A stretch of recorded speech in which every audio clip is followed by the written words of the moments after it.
The Election Commission has very stringent rules as far as the model code of conduct is concerned, and this is something which we are all aware of. But more than that, every politician, especially the star campaigners, have been issued repeated advisory on how to conduct themselves during the election period. No derogatory comment, nothing provocative, and not to make any baseless allegation.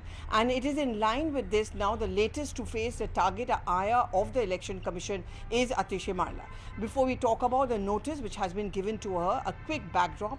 Recently at a press conference she had held where she accused the BJP and someone from the top leadership of the BJP sending a person approaching her to asking her to join the BJP.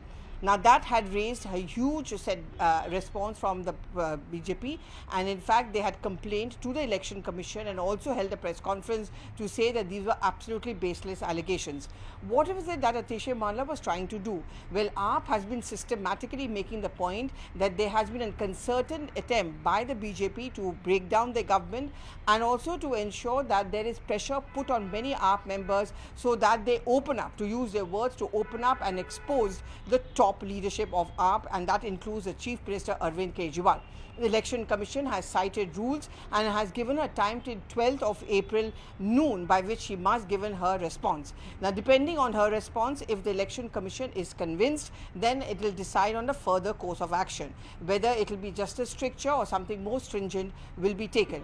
What is it that the Election Commission said in the notice to her? And I'm quickly quoting, it is expected that there must be a factual foundation to the above quoted statements made by you, and when the veracity of the statement made by you is contested, then you must be able to back your statements by a factual basis. So basically the point which the Election Commission is asking of Atishi is that you claim that you were approached by someone from the BJP. Who was it that you approached you? What proof can you give? Now what she'll have to do in her detailed response is actually to come out with some kind of an evidence or proof of her claims.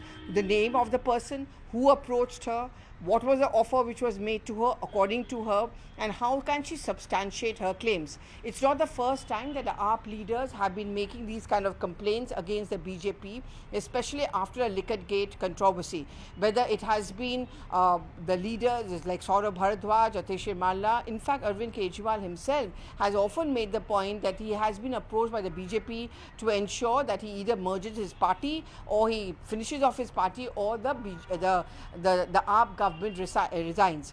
It's also very clear that the Aam Aadmi Party and Arvind Kejriwal are going to use his jail term as the fulcrum on which to get more and more support and sympathy from the ground. Atishi Marla's press conference took just a day or two after he was sent to Tihar jail once his ED custody ended. And at that point of time, Arvind Kejriwal and the Aam Aadmi Party had come out with many statements to make the point that how the conditions were not suitable for him and how there were attempts being made by the BJP through the LG's office to make him step down as the Chief Minister. So the matter doesn't end here. A lot will depend on what kind of a response does Atishi give.